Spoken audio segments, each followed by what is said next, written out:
voting machines. Or accept any card so you could add your own votes. These are supposed to be...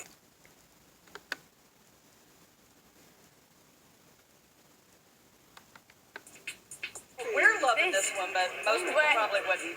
A room full of hackers, all trying to hack into voting machines. You can possibly make it accept a fake card or accept any card so you could add your own votes. These are supposed to be the latest machines. They're still used in elections, and they're running ancient software. I think that, like, if somebody wanted to, it would be pretty easy to fake an election. Less than a couple hours with access, and they're already figuring out ways to break in and play pranks. But it gets more serious.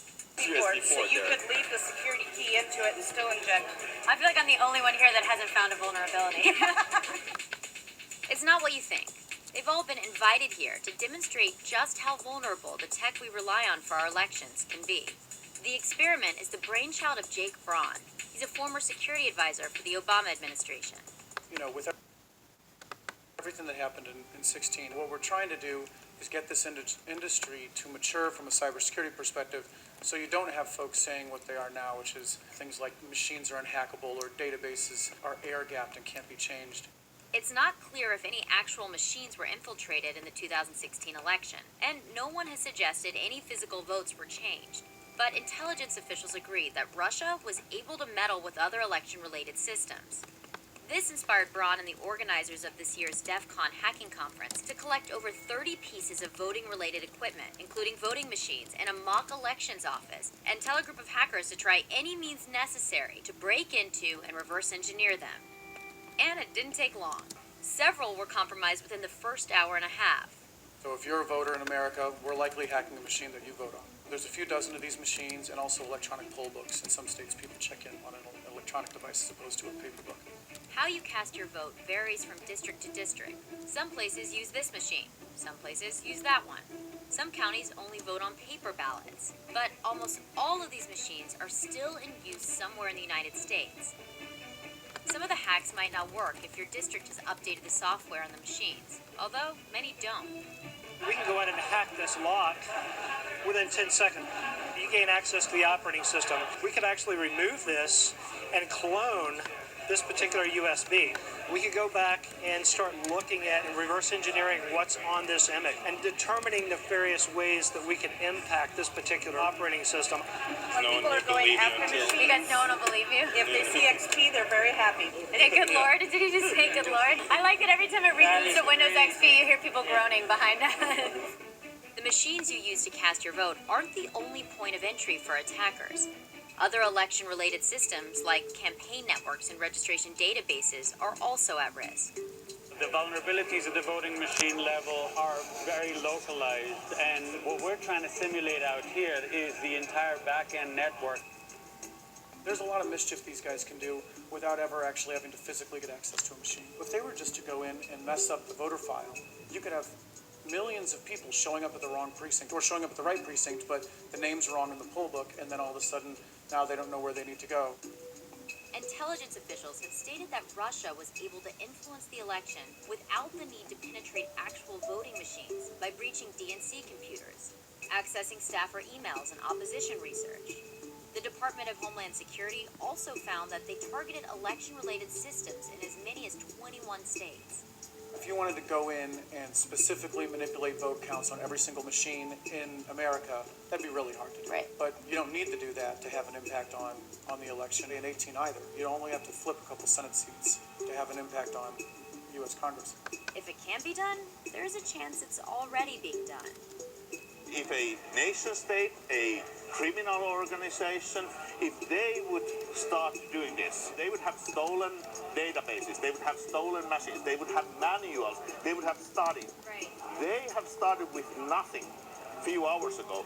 The uphill battle they have fought to get where they are is incomprehensibly more difficult than what real criminal would need to do. Do you think that nation states, real criminals, already have an idea of some of the vulnerabilities that are being discovered today? Absolutely. It's all documented. It's in public documents. It's not hiding anywhere. You can go actually to Secretary of State websites and download and learn hundreds and hundreds of vulnerabilities. By the end of the weekend, all of the available machines had been hacked successfully, including an electronic poll book system that still contained the personal data of over 650,000 Tennessee voters in Shelby County, information that hadn't been properly wiped before the machines were resold. The county's administrator of elections told CNN Tech that they are looking into the incident, and that as far as they're aware, the information exposed on the poll book is already publicly available through a request to the Board of Elections. When reached for comment, manufacturer Election Systems and Software told CNN Tech, unrestricted access to a voting unit in an uncontrolled environment is not a legitimate test. We've extended an invitation to the organizers of DEFCON, inviting them to visit our home office, meet our developers, and engage in a collaborative discussion regarding voting system security. To date, we have not received a response. Dominion Voting Systems did not respond to our request for comment. The plan is to eventually present the event's findings to Congress.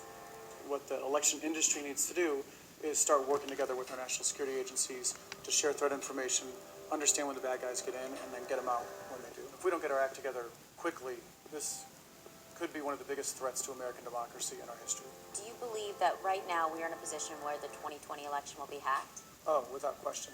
I mean, the 2020 election will be hacked no matter what we do, even if we're as more successful than I even think we could be in securing our elections. The question is, will we be able to identify the attacks before they can have an impact on the election through things like audits of vote counts? And can we get the bad guys out before they can do something bad?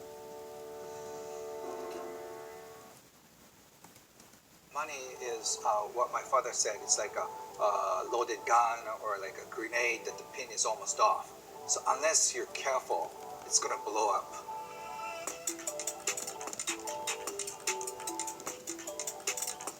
You're about to learn from a man who is a true legend. His ideas are transformative. In Japan, he's called the Zen Millionaire.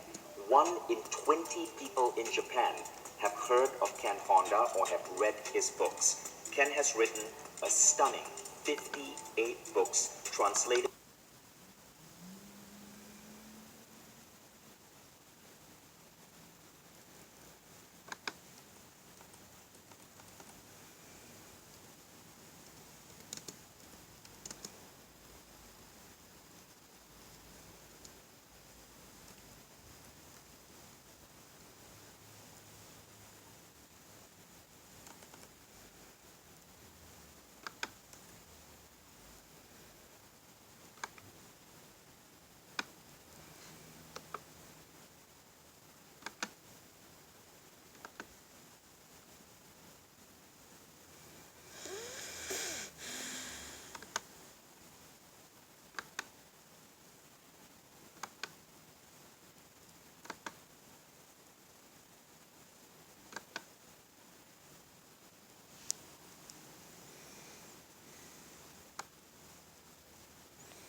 Election Systems and Software told CNN Tech, unrestricted access to a plan is to eventually present the event's findings to Congress.